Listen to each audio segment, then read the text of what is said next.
Ooh,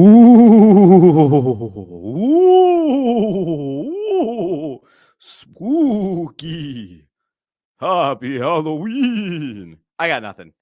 I wish I actually had a little bit more Halloween spirit. I don't have it, but I'm very happy to see all of you. Ooh, boo. Welcome into the Russ Joy Show. I'm Russ Joy. Figure that out because you're smart. It's also the name of the show. It is a long day at the end of a long week, and I'm very happy to be with each and every one of you. I apologize that I wasn't here Wednesday. I'm sure you figured out a way to go on with your life.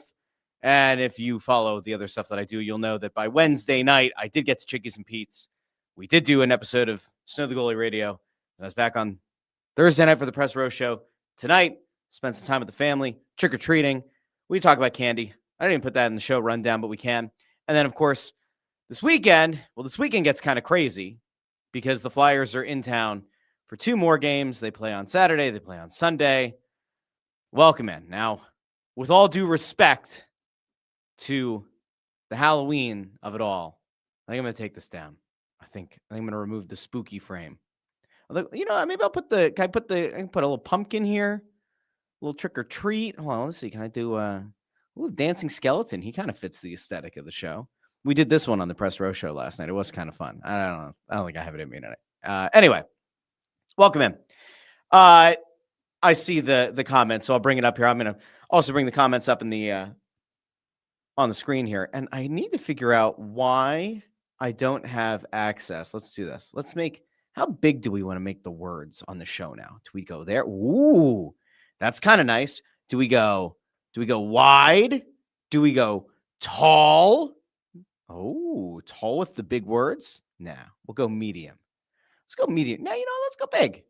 We'll help all the people who have the eyesight issues out there. We'll do this. All right, now, I saw somebody mention the comment. Chris Freed says, no costume, Russ. I'm going to tell you who I'm dressed as today. So I think it was 2 home games ago. So it wouldn't have been Tuesday night against the Penguins because it wasn't there. It was over the weekend, I guess.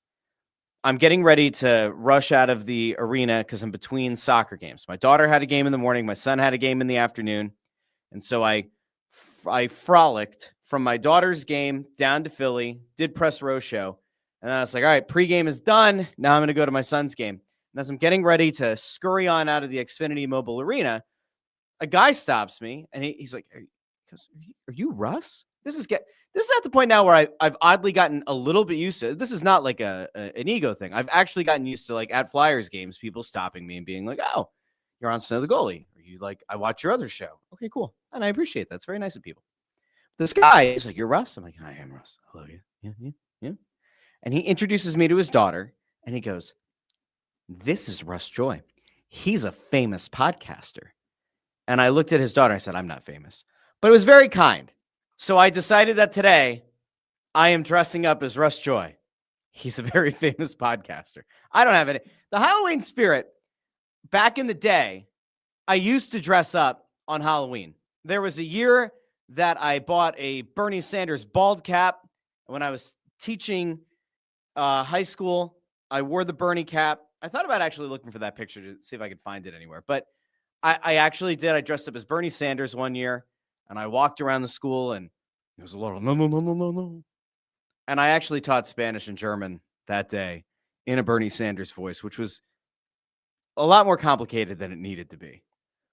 But I used to do that. There was a year that I remember dressing up as Matt Foley, motivational speaker. Hello there, young lady. I remember shoving pillows into my shirt. So I think I actually broke a couple of buttons off that shirt with the pillows. But I needed to be, the size of Matt Foley. Well, you're going to be doing that in a van down by the river. So I did that for a day. So in the teaching days, I was very passionate about Halloween. I was all in on Halloween. Was it to piss off the people who were anti-Halloween? Maybe a little bit. There was a time, I do actually remember this. There was a Jehovah's Witness family who complained about Halloween. And I'm pretty sure the entire district said, no more Halloween. We are doing this for the Jehovah's Witness family. Oh, they didn't say that. They said, we're not doing Halloween. It's offensive to some people. And I said, so I remember that being a thing. And I was like, wait, little kids can't like dress up for Halloween? Like, that's what we're doing now? You can't wear a Halloween costume on Halloween, have a little party because somebody's offended by Halloween? Just keep your kid home that day. What's so hard about that? Anyway, I remember that being a thing. And I think it was like a kid in the elementary school or something. It was like the family was opposed to Halloween. It's this awful thing. Blah, blah, blah. So then we weren't supposed to do it. So what did? I dressed up for Halloween. What's this? Yeah, what are you going to send me home? They didn't send me home. They did not send me home. And there were other, you know what? There were kids that day that dressed up. There were some teachers that dressed up. Oh, yeah. We stood in solidarity for the good things in this world, like Halloween. Now, I'm going to hit you with a hot take. To start the show, we're going to have to, Amadeo's got to be at the ready. Okay? Halloween hot take. If you're older than 13, you don't get jack diddly squat from me. You have a trick, you have a treat, you want a trick, you want a treat. Here's the trick. If you're over 13 and you're looking for candy, you better be escorting a younger sibling around the neighborhood. I'll give you candy because you did your parents a solid. But if you're like 16, 17, 18, and you show up with like a headset on, you're like, I'm Andy Reid. No. I mean, if you're like 18, you're going to show up at my house with a headset on and say, I'm Andy Reid. You better have a bushy mustache. You better be morbidly obese. And you probably should also have established yourself as maybe not the best dad in the world. Then I will give you candy. Until then, you get nothing from me. Not a thing. Now, if you're like, oh, my child is 15. Why shouldn't they get to be excited and enjoy Halloween? it's not my kid. I don't care. You know, you want to say 15? Fine. How about 16? 16, I think, is when you can get a job, right? Right. So, okay, maybe I'll move the threshold a little bit. 16, but 16, you're in high school. Like you can essentially get a job. Go buy yourself a candy bar. What are we doing? What? Now, I am actually going to put this out on a poll over on the Russ Joy Show YouTube channel because I didn't almost lose my marriage over this, but I thought that it might have been I ultimately chose not to die on the hill. But I'm going to throw a hypothetical out to the people who are watching now. Those of you who watch after the fact, you can go into the regular comments. Those of you who listen in the podcast feed, you can comment on Spotify, interestingly enough. You can shoot me a DM over on Twitter at Joy on Broad, all that kind of fun stuff. I want to know if I made the right call or not. So ever since we moved to this house, we have been a full-size candy bar family. I have taken a special pride in going to Costco, spending way more money than I need to, because it's not just the people in our neighborhood. It's like people from like neighboring neighborhoods and like, I guess, in town and everything. And a lot of kids come by our house on Halloween. And so I made it a point. We're going to be a full-sized candy bar family. And for 4 years, we have been a full-size candy bar family. But this year, I was not here for the purchasing of the Halloween candy. I believe the Halloween candy was purchased when I was in Las Vegas for work. And I came home and I saw a bag full of candy, and it was not full-size candy bars. Instead, it was giant Costco bags of like the little candies, the little guys. Like you'd reach your hand in and like grab a handful, or maybe you grab 2 or 3. And so I brought this up with the authorities, not the police, although I might have to call them. I brought this up with my wife, who was responsible for purchasing the candy. And I said, respectfully, what the hell is this? And she was like, well, the candy was even more expensive this year. Everything has gotten more expensive. The full-size candy bars, it was ridiculous. It would have been like $200 to get enough candy bars for all the kids who come by the house. We're not doing $200 for worth of candy. Sorry. And then my kids didn't realize. They didn't put it together. My oldest was at soccer practice, and the other ones were with her. And nobody kind of put it together. Oh, we're not getting the full-size candy bars for the neighborhood. Now, why is Russ actually upset? Am I upset because we may have a reputation as a full-size candy bar house, and now we're going to be letting everybody down? That is part of it, yes.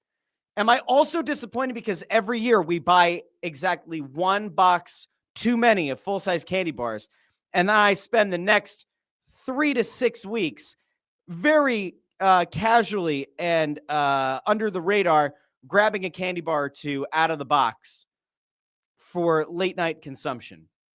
I might. Am I disappointed that I'm not going to have that option this year? I am. So my question on the poll is, should my family, so this will be should Russ's family, have still gotten full-size candy bars? That's it. Now, I know where I land, but I just dropped the poll. You can vote. Should we have kept getting the full-size candy bars? I think so. I actually think it's an abomination that we didn't. I would almost rather not give out candy at all. Honestly, there's part of me that wants to just have the lights off. Sorry, kids. This was not a joyful Halloween. Try again next year. But we're gonna have the candy. Candy's gonna be given out. I think I'm gonna go trick or treat with kids. I don't want to be here for the handing out of like fun size candy stuff when we typically have full size candy bars here. I am mortified. I am. I don't usually put my wife on blast. She is a saint, but she made this decision. And sometimes saints don't always make great decisions. They usually do. But I would assume that a saint at some point made a not great decision. I can't think of one offhand, but there may have been one.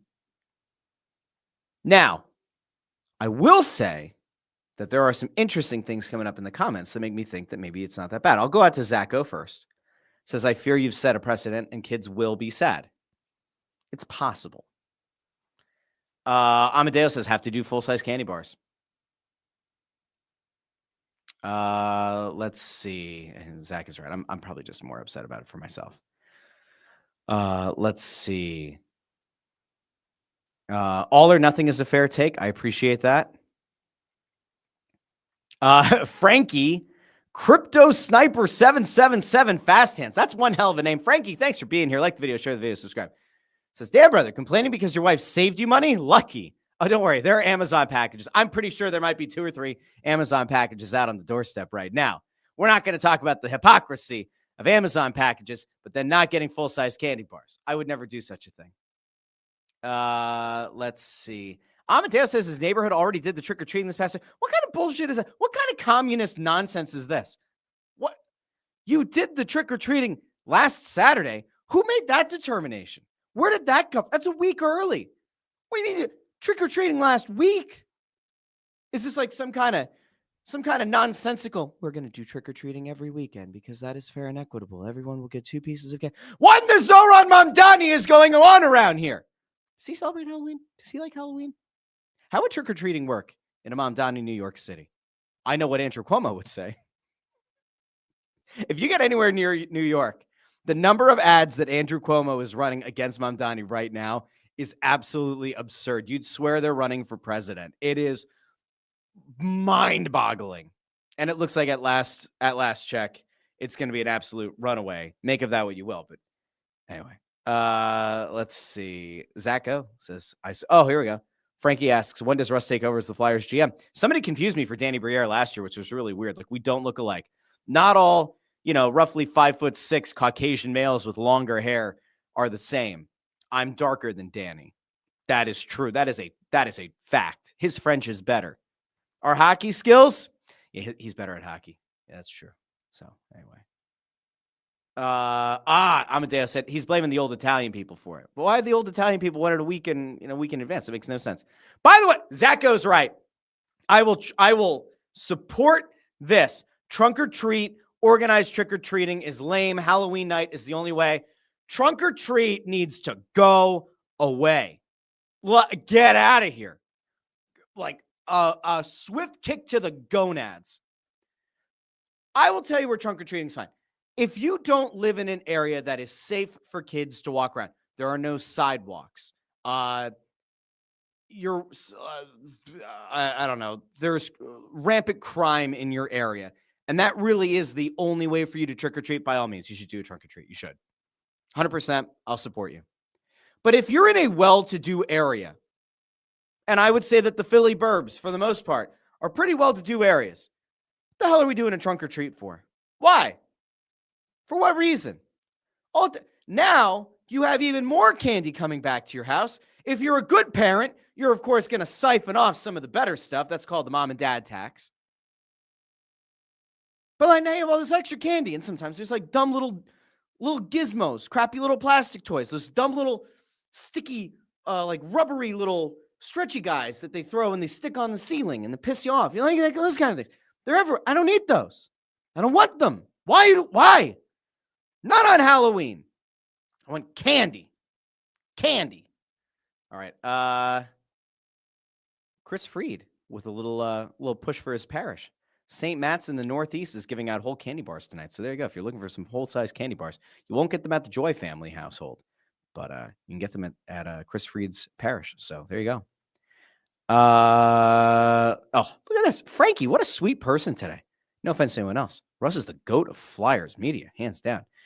Okay, now if that was the intentional Flyer A, I still don't understand what Flyer A is. I don't get it. I know that people like put it out there.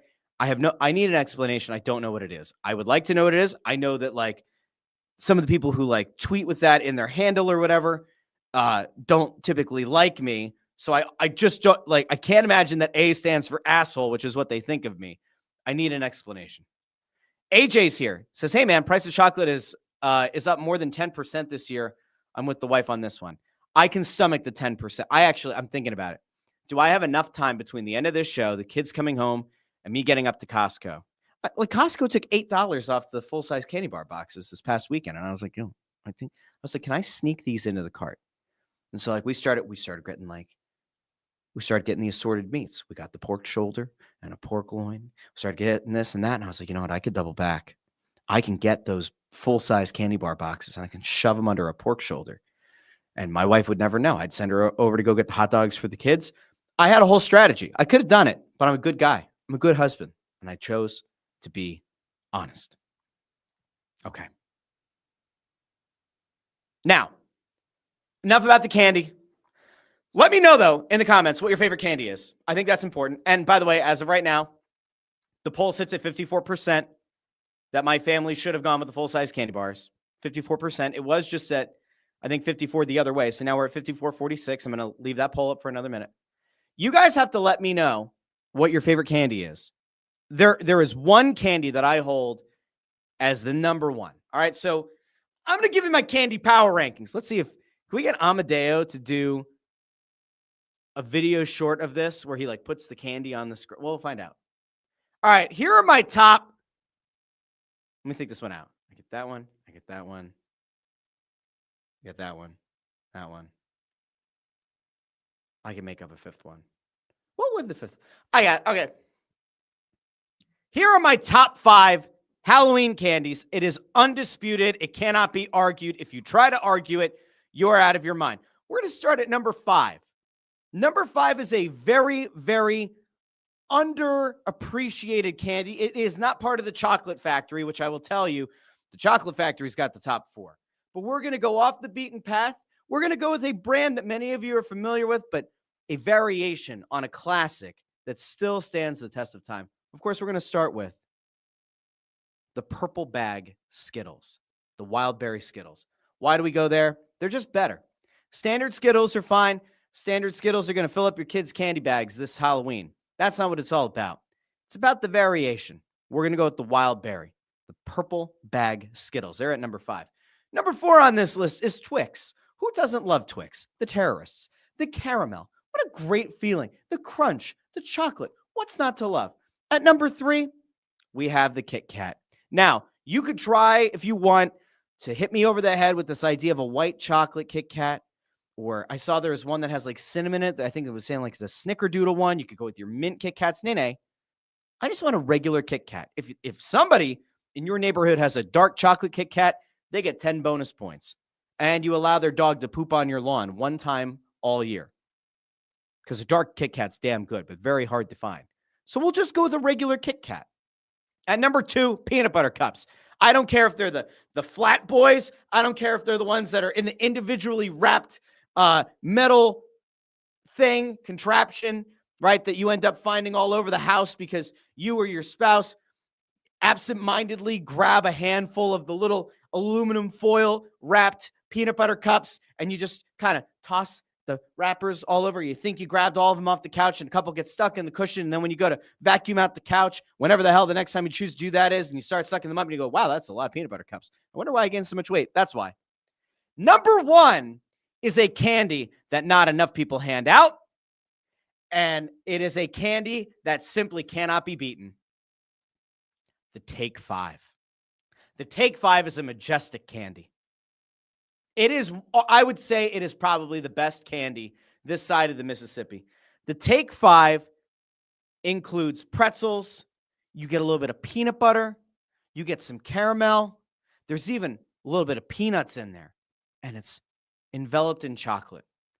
It is the best candy, bar none. You get the crunch. You get a little bit of salty. You get that caramel. You get a little peanut butter. You get the chocolate. The Take 5 is by far the best candy this Halloween.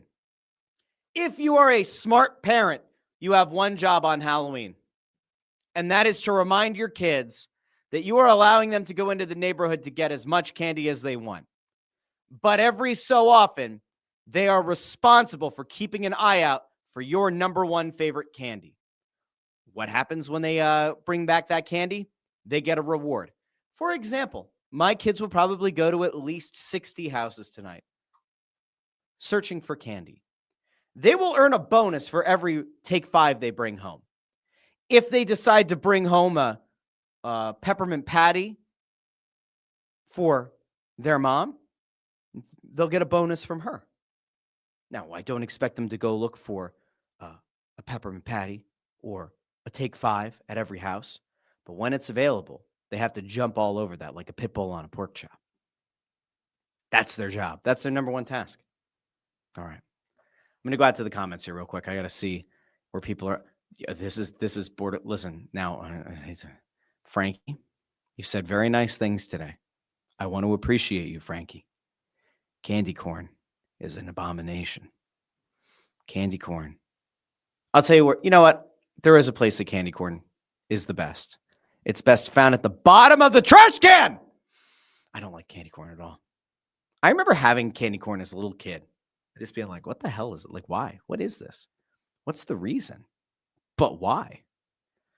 Jim Cochran is here. Says, Take 5. It's not even close. Mounds and black licorice are goated, according to Zach O. Those are two very interesting ideas. Ford with Butterfingers. Amadeo in with the Kit Kat. Zach O poo-pooing. Number 5, the Wild Berry. Skittles. Shame on you. Shame. Nobody said white chocolate. I was just bringing up that white chocolate Kit Kats exist. I would not eat a white chocolate Kit Kat. But here we are. Yes. Take 5. Absolutely the number one. Frank Gerhardt, Geek Spot News. Thanks for being here, Frank. Like the video, share the video, subscribe. This is Take 5 is by far number one. You are correct. Amadeo says Starburst, best fruit candy. Yeah, the problem with Starburst is that after a while, my teeth start to like hurt. And then it's like, it's chewy, and then, shit. You know what? Frankie's right. The $100,000. I'm bumping out the Wild Berry Skittles. I am. $100,000 is number 5. $100,000 replaces the Wild Berry Skittles. I'm actually embarrassed that I forgot about the $100,000. Yeah. So, okay, to recap, we go $100,000. I don't even remember about this. $100,000, Twix, Kit Kat, peanut butter cups, and number 1, Take 5. Yeah, that sounds good. AJ's right. Take 5 is the most scientifically perfect candy. There's no doubt about it. Let's see. Sacco says, I love the first 5 pieces of candy corn I eat every year. Then I'm good. Yeah, man. Lasagna gods. Hello, lasagna gods. How you doing? Come stai? Come stai oggi? Bene? Molto bene. Says full-size candy bars is wild. Well, you do what you can. I would like very much to go back to the full-size candy bars here.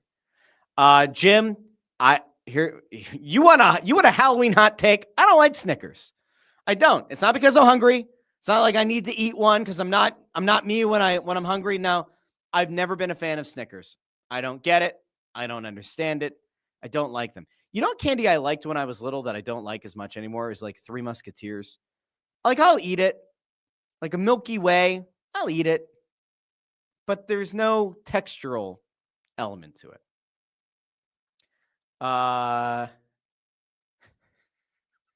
Gary Vigelli says, that goes an abomination from hell after that comment. I think it was about the candy corn. We got people going nuts over here. Zacho says salted black licorice is too far for me, though I have standards. What the hell is salted black licorice? That sounds horrible. Jim says, I'd rather get an apple trick-or-treating than candy corn. Apples are good. Yeah, they're good. Lasagna gods. Milky Way is underappreciated. I'm not so sure. All right. The description of the episode and the thumbnail of the episode had the Sixers and had the Flyers. And we've spent the first 25 minutes of the show talking about candy. Yeah, it sounds like a Friday on the Russ Joy Show. It really does. Yeah. Yeah. I think that's the show. Okay. Let's pick up. Can we take this to a place of happiness and a place of excitement and enjoyment? I'm going to start with the Flyers, and then we're going to end with the Sixers. Does that sound okay? It does. We'll go Flyers because they played last night. Sixers haven't played since Tuesday, which feels crazy. But I want to get to a couple of the thoughts. So the Sixers, will kind of dive into the numbers a little bit. We'll dive into the backcourt, which has been sensational to this point. We'll talk a little bit about where some of the national media people are talking about the Sixers. But I do want to start with the Flyers because a lot has happened in Flyers land in the last 48 hours. So where to begin? Earlier this week, the Flyers chose to send Jet Lachenko back to his junior team, Guelph. There was a rumor, there was a thought, there was certainly scuttlebutt that the Flyers were going to have Jet Lachenko get scratched, healthy scratched 5 games in a row, then go to Lehigh Valley, do a conditioning stint with the Phantoms playing in the AHL, even though he can't actually be placed there because he's too young and because even with the new rule, the OHL won't allow him to go play in the AHL because it's, I don't know, it's just dumb. So he goes back to Guelph. Fast forward to Thursday morning. There's a report going around that Jet Lachenko has been traded from Guelph to a better team within the same league. And you go, oh, that makes sense. Now it makes sense why the Flyers sent him down. 2 hours after that report comes out, it's announced that Jet Lachenko is being named co-captain of the Guelph Storm. And you go, wait a second. Is he traded or is he a co-captain? Which is it? Traded, co-captain, traded, co-captain. Are they going to make him a co-captain because then they're going to get more back somehow? That doesn't even make sense. I don't know. So what ends up happening? Jet Lachenko plays last night for Guelph. The last time I looked, he had an assist. I think it was in the second period. I can actually take a goosey gander here really quickly. But Lachenko goes back to junior. He directly, I guess, to some extent, impacts the game. And you say to yourself, all right, there are worse things in the world than Lachenko going back to junior. It's probably where he belonged. Yes, it's disappointing that you don't get to actually see Lachenko, play in the AHL, which is where he belongs. Yes, it's disappointing that you don't get to see him actually force the Flyers' hand, play so well that they have no choice but to keep him here. But Lachenko on the night, he finished with 1 assist. Looking at the box score here really quickly, if there's anything of note from young Jet Lachenko in his first game back with his junior team, I don't see anything else that jumps off the page. It was a -1. So he had an assist on the night. That's it. 2 penalty minutes. Cool. Here's the issue, right? Lachenko gets sent down. We also find out that after Sam Ersson led the Flyers to their second straight shootout win, he played in back-to-back games. It wasn't back-to-back days, but back-to-back games, right? He played against the Islanders and he played against the Penguins. Well, it turns out that Tuesday night after he played the Penguins, he seemingly was fine. Wednesday at practice, at some point in the practice time frame, he tweaked his groin. Now, the Flyers aren't saying it's a groin, but everybody who knows things is saying it's his groin, which is obviously problematic because last year Sam Ersson ended up on IR a few times with a groin pull or a groin issue. And if you know anything about hockey players, you know that groins are just a bad thing to have lingering, and they're a bad thing to be a reoccurring injury because when you have one groin injury and that leads to another groin injury and to another, that doesn't necessarily end a guy's playing career, but it does really put a damper on his ability to be in the lineup routinely and consistently. And as a netminder who came into the season expecting to be the number 1 and was supplanted by the free agent signing who's brought in to be the backup, you'd say to yourself, all right, Sam Ersson, you get back-to-back games. This is your opportunity to show that you're not as bad as you kind of looked early in the season. Reclaim that job from Dan Vladar. Go ahead. They get back-to-back shootout wins. And I will give a lot of credit to Sam Ersson. He did look really good, and he made some critical saves in overtime and in the shootout against the Islanders. And then I said to myself, all right, Self, could Ersson reclaim the number 1 job? And I thought to myself on Tuesday night, I was like, no, because he can't get that job back until he can prove that he's healthy. The next day, groin tweak, whatever it is, And now Alexei Kolosov is up. And so Alexei Kolosov, who's had a really, really strong start to the year with the Phantoms, has put up significantly better numbers than he did a season ago.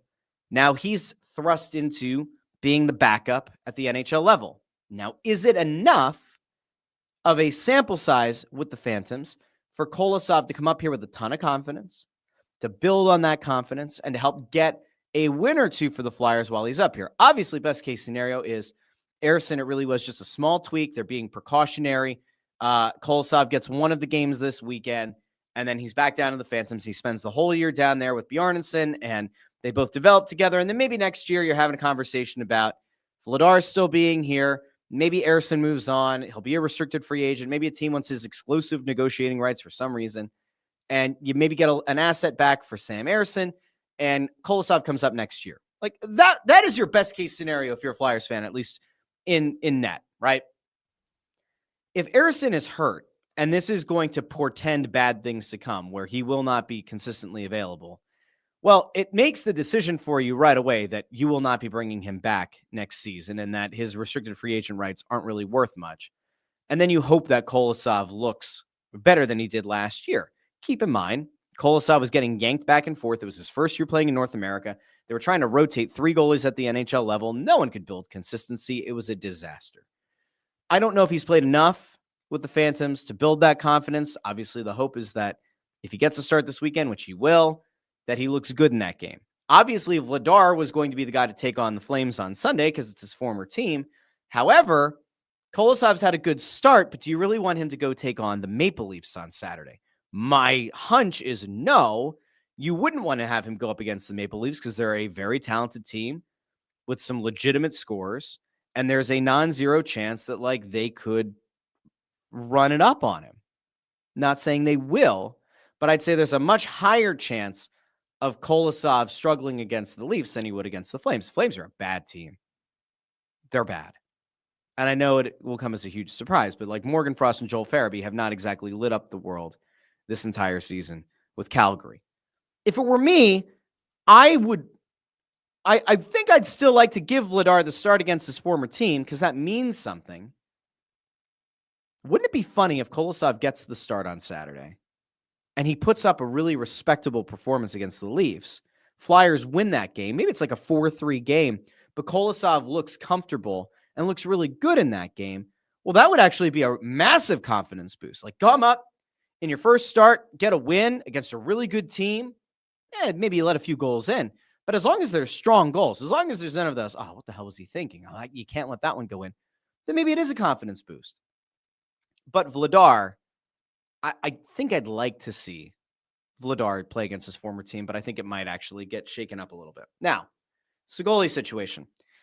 There's a guy that we need to talk about. And listen, at some point between Saturday and Sunday on the Press Row Show, which you should go subscribe to over on the Snow the Goalie feed, between then and Monday's show, the name Jamie Drysdale will come up. The name Cam York will come up.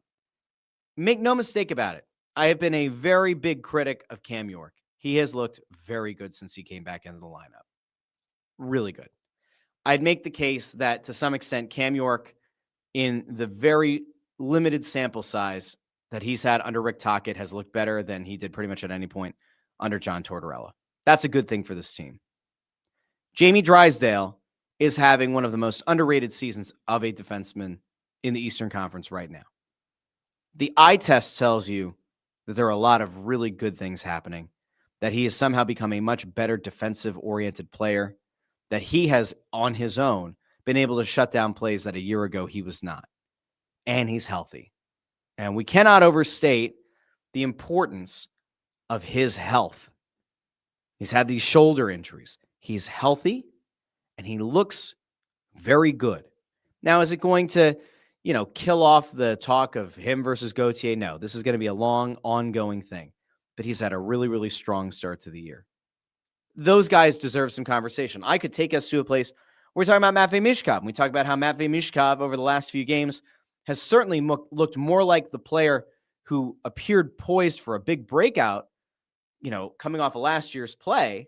But I'm not going to go there. The guy I'm going to actually go to is Trevor Zegras, because Zegras is maybe going to be called upon to shoulder the load in a way that I don't even think he was expecting when he was brought here this past offseason, because Sean Couturier got hurt on Thursday night. He got hit by a slap shot, and the puck either hit him in the rib or it hit him in the elbow. Either way, the Flyers didn't disclose the injury. They've not provided an update today. The assumption is that we'll get some kind of an update ahead of Saturday's game. But Couturier got hit with the puck in the first period last night and did not return to the game. He's a tough dude. Him not coming back into the game is very worrisome. If he misses an extended period of time, there's going to be a massive lineup shakeup, which would be bad for this team. A team that once, I hate to beat a dead horse around here, but a team that's actually played really well this season, a team that's actually doing a good job, a team that's 6-3-1 on the season. Couturier is not playing as a shell of himself. He's playing as close to the level of the guy he was pre 2 back surgeries as he ever could, you could ever hope for him to be. Couturier's looked really, really good. Hopefully there's an x-ray, or there was an x-ray, and it's negative and he just has some swelling and it's just uncomfortable and he'll get through it fast. Zegras, meanwhile, has put together a stretch of home games for the ages.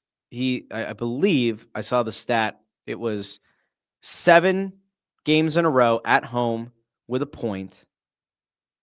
That's only ever been done by, was it Peter Forsberg and Zezel? I think were the only 2 other players who have ever had at least 1 point in their first 7 games debuting for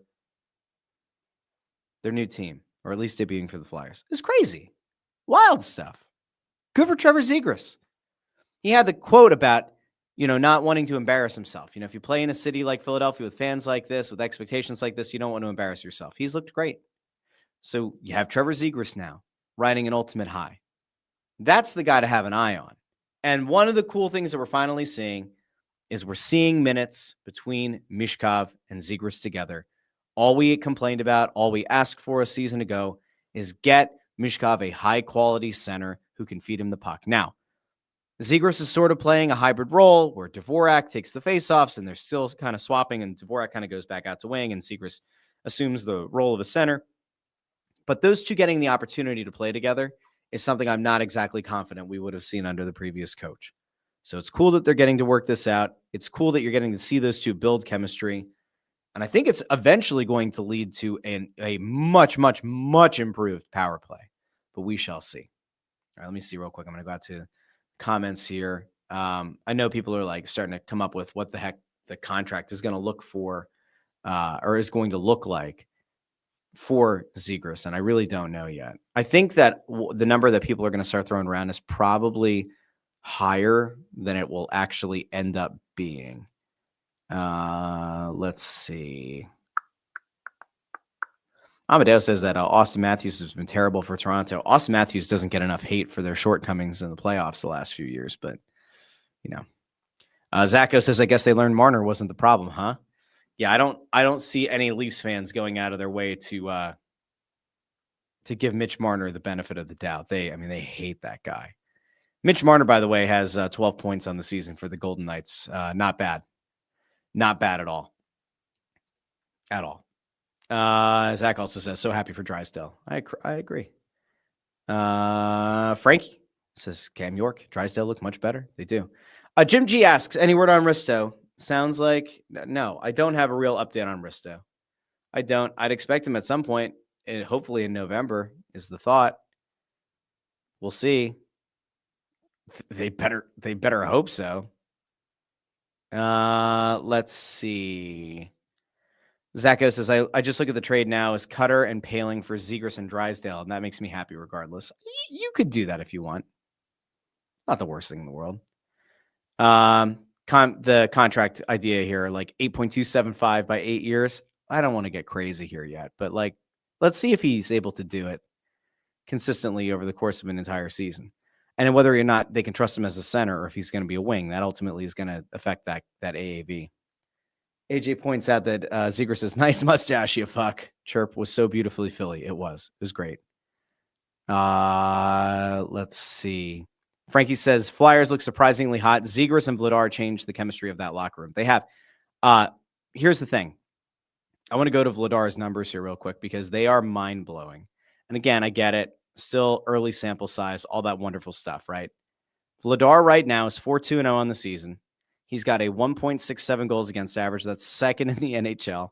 He has a .939 save percentage, which is tied for the best save percentage in the NHL. No, I do not expect Dan Vladar to continue to put up these numbers all year. But yes, it is really, really cool to see how he's doing. Before we get to the Sixers, I have a note. Just one real quick note.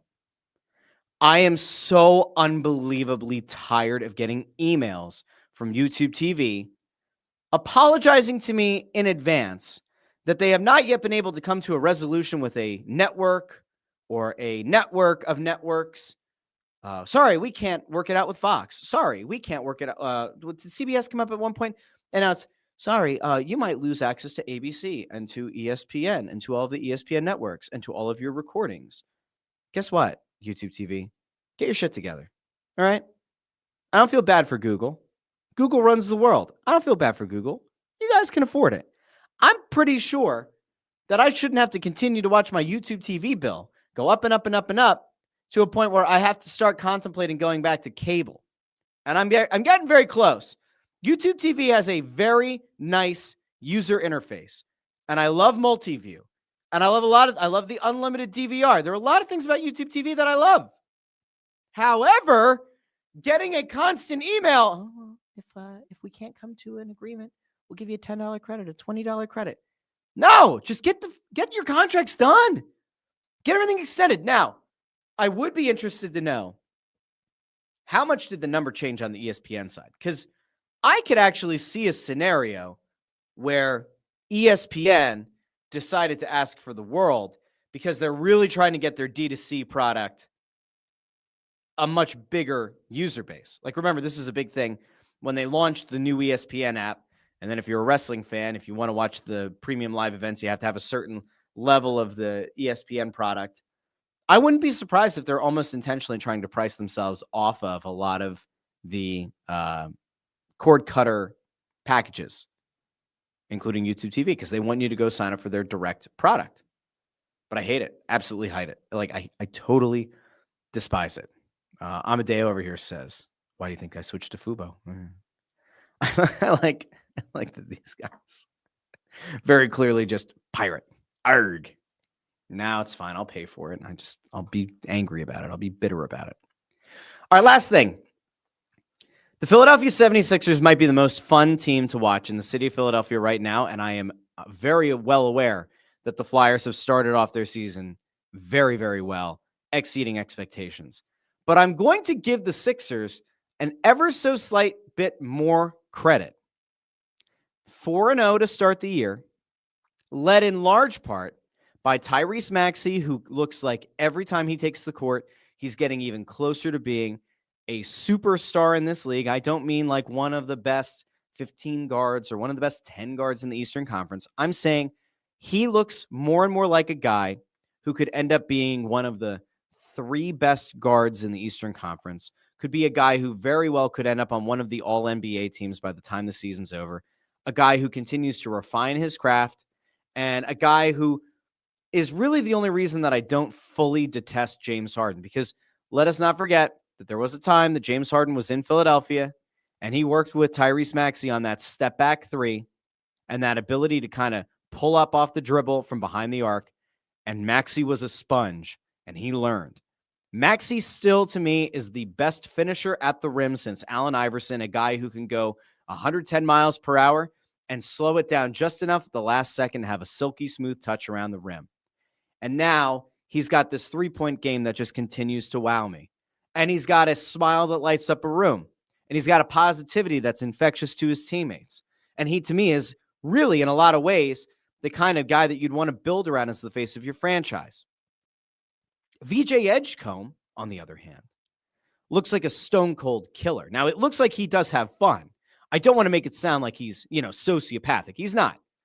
VJ Edgecombe looks like an absolute killer. If you ever had a question of whether or not, like, Tyrese Maxey seems like a very affable guy, seems like a lovely guy, like a nice guy. Does he have that killer mentality to rip a team's heart out in the last 10 seconds of a game, have the game in his hands, be able to pull up for the win? I think Maxey's getting close to that point. I definitely would trust him with a final shot in a game. VJ Edgecombe right now appears to be a guy who is 100% going to be the closer for this team in the not too distant future. This guy has ice like absolutely racing through his veins, coursing through his veins. VJ Edgecombe has looked so much better, so much quicker than I think anybody expected. And the wildest part is that VJ Edgecombe didn't come to the Sixers in the draft with a well-established three-point game. And yet VJ Edgecombe continues to impress with his ability to shoot from anywhere on the court. You put those two guys together, and I'd argue you have one of the best young backcourts in the entire league. You add to that Quentin Grimes, and you say, oh, this is actually kind of unfair. You can run 3-guard sets, and they can all eat. And you're soon going to get back Jared McCain, who at one point last year had a legitimate case to maybe be the rookie of the year before he got hurt and was poised to have one hell of a season, or probably a hell of a start to the season, until he had the thumb injury. Well, he's going to be coming back. So you're going to be able to rotate 4 guards. You're going to be able to take the ball out of Tyrese Maxey's hands where he doesn't necessarily have to be the one and only guy who can run the offense. That's huge. And oh, by the way, they happen to have an MVP who is certainly not the same guy he was that year, but like you have an MVP big man who is no longer necessarily going to be relied on to be the sole point producer on the team or be the number 1 point producer on the team. And you have another guy who actually should be able to pretty seamlessly fit in with these guards in Paul George. And I know that it's really easy to look back at last year and say, Joel Embiid couldn't stay healthy. Look how bad they were. Paul George couldn't stay healthy. Look how bad they were. All that's fair. The guard depth they have right now and the confidence with which these guards are playing, to me, says you might not need MVP Joel Embiid. You might not need 85% Joel Embiid. 75% Joel Embiid might be able to get the job done. You might not need Paul George to play 70 games. You might be fine with Paul George playing 45 or 50. You can live with load management of Joel Embiid and potential load management of Paul George. And you know why? Because the guards are so damn good. Now I get it. I do. It's not as if the Sixers are just like blowing everybody's doors off. They've had some comeback wins. Yeah. Do I love the fact that they had to go to overtime with the Wizards on the road? No, the Wizards are dog doo-doo. They still came back and won. They absolutely took the heart out of Orlando when Orlando came to town. Orlando's a team that a lot of people thought was going to be one of the best in the Eastern Conference. They kind of embarrassed the Magic. They pulled off a win at home against the Hornets. And who could forget? They went into a place that has been a house of horrors for them on opening night, and they took down the Celtics. Now, it gets really interesting because tonight, Friday, Halloween, ooh, spooky. Tonight, the Celtics come back to town. It's an NBA Cup game. I don't care about the NBA Cup of it all. I don't like the courts. It really does bother me. It bothers me far more than it should, and I will acknowledge that publicly. But you have the Celtics coming into town looking for revenge. The real question I will have is, what do the Sixers look like when they play a team for the second time this year? Yeah, the first game of the season, VJ Edgecombe was a stud. Tyrese Maxey was an even bigger stud. And they probably caught Boston off guard. All right, second time that you're playing the team this season. What is it going to look like? Then on Sunday, you go to Brooklyn. That should be a win. You go on the road against Chicago. Could be a good game. You go on the road against Cleveland. That's really your first, I would say, major test is Cleveland. So you're looking down the barrel of a few games here that could be a little bit complicated. And that's okay.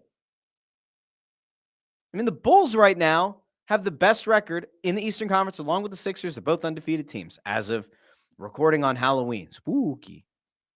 So there are some really big games to come for this Sixers team, but I'm excited. I've been saying I'm willing to get hurt again. I think a lot of people are starting to get back on that bandwagon. And this leads me to my final point of the day. A lot of people have been jaded the last few years by the Sixers and the Flyers.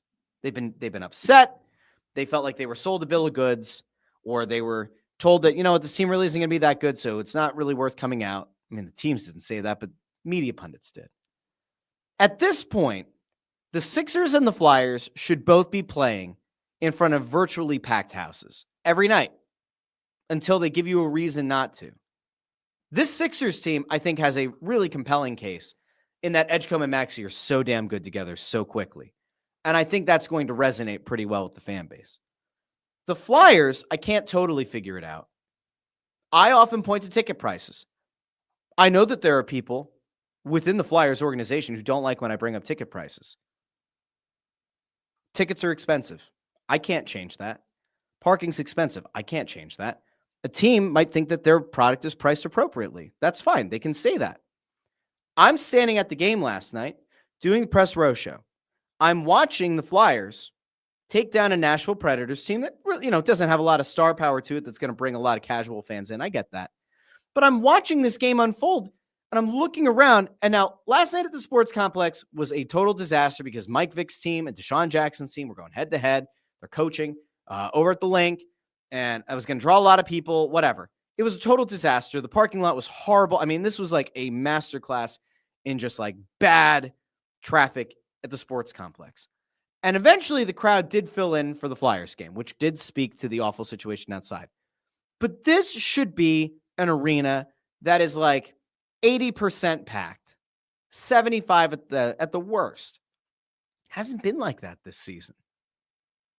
Now, if I'm supposed to believe that it is a fairly priced product, according to people with the team, well then, they're not doing a good job of reaching out to the fans who can afford it. Like, that's the only other conclusion you could come to, right? Either you're trying to draw in casual fans who then see the ticket price and say, no, or you're trying to bring in the passionate but maybe disaffected Flyers fan who's watched this team not be very good the last few years and not really be entirely relevant since 2010's Cup run. And they might be looking at it and saying, like, well, you got to show me something. Flyers have had a really strong start to the year. You should be able to get those people to say, yeah, you know what? I'll part with 40 or 50 bucks a ticket, whatever it is for the upper level. I'll part with that and I'll go see a game. But like at this point, I'm not even like dunking on the team for making the tickets too expensive. I think they are, but that's not really the main point. The main point is the players at this point deserve to be playing in front of a much more packed house. They're busting their asses and they're getting points. They are getting results. I'm hoping truly that like as the season goes on, we're going to see more and more people filling that building for both the Sixers and the Flyers. And that home court and home ice advantage are going to be what we've always expected them to be in Philadelphia. So that's not like even a call to action on fans. Like, I gotta go separate your yourself from the money in your wallet. No. But I'm just telling you right now, the Sixers give you a lot to look forward to. The Flyers at this point give you a team that you should actually kind of be proud of the way that they play for the most part. I'd like to see more people down at the arena, but that's just me. It's just me. It's just me. All right. With that, I am out. I know that there were a ton of people who kept commenting, and I'm sorry. I have to call the show to an end. It is getting late. The children will be coming home, and I have to figure out what the heck we're doing here for trick-or-treating tonight, where we will not be giving out full-size candy bars. And I hope the children in the neighborhood who come here expecting full-size candy bars aren't disappointed. I'm pretty sure that on Monday's show, I'm going to come on here and tell you that the small candy bars were an unmitigated disaster. Kids took too many candy bars or took too many of the little candies at a time, and that we ran out instead of being left with a full-size box of candy bars that I got to dig into for the next 3 to 6 weeks. But we will find out. If you're going out tonight for Halloween and you're going to go trick-or-treating with I would assume, with a child, keep them safe.